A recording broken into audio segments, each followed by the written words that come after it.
Okay guys, Lewis here with Rick's Tech Tools along with Travis. We're going to demonstrate the tool to be able to twist the gear. We have a tool for the 120, which I use in quarter midgets, and then the tool we'll be showing today does the 160s and 200, the clones. It'll do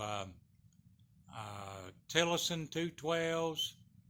It'll do the Ducard 212, the Predator 212s, any 160 or 200 clone. So I'm going to turn it over to Travis here and let him explain it.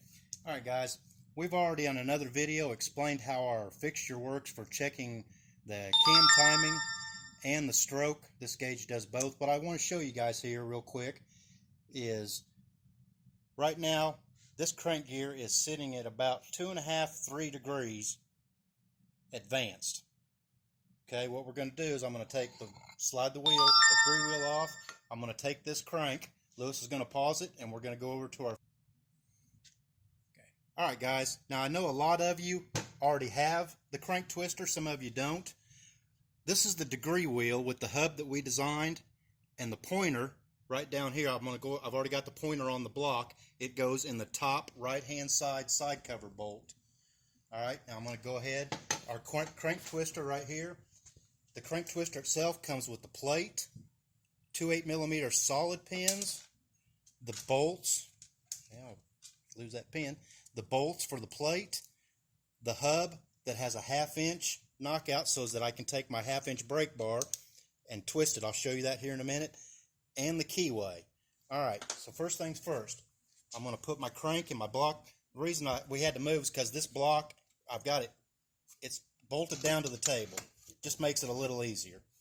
All right, what I'm going to do, I'm going to put my crank in. I'm going to try to keep the keyway here straight up and down. Go ahead and take my 8mm solid pins. Put them in the factory location. Factory location, yep. All right, now what I'm going to do is I'm going to slide my plate on. Kind of have to twist it a little bit to get those gears to mesh. All right, got that. Now I'm going to put my bolts in. You can put, the way we designed this, there's 2 here and the 2 at the bottom. And we will give you all 4 of those bolts. I'm just going to put the 2 in right now just to demonstrate to you guys. Those 8mm pins really hold it in place. You don't have to torque these down real hard, just snug them up.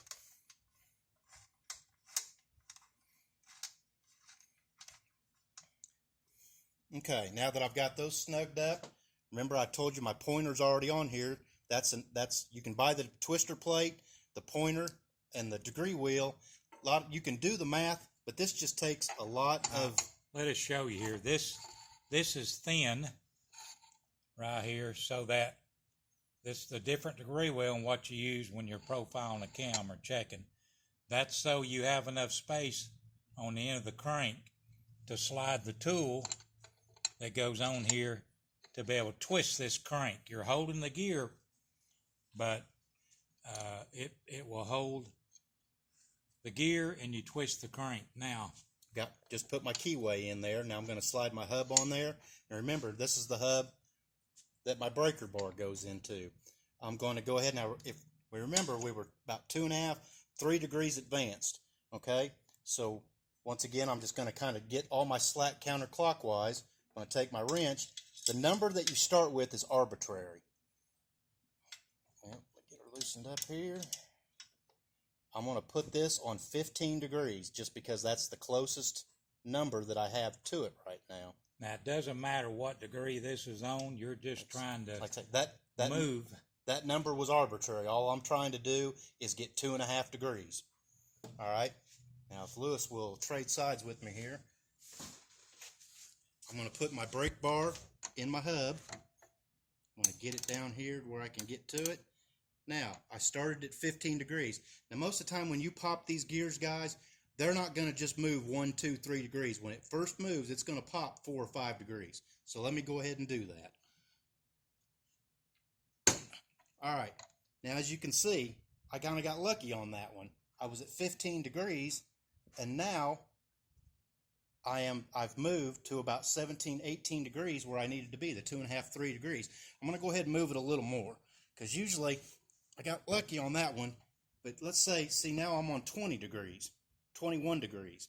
All you got to do, when you're coming back, it will come back a little easier than it did. All right, come down. Now I moved it back, and I'm right at my 18, right at about 18 degrees. Okay, now what I want to do now is I want to take it all back apart. What this does with the degree wheel, it just keeps you from having to go back and forth, and check it. Take that out, take my key out, take my degree wheel off.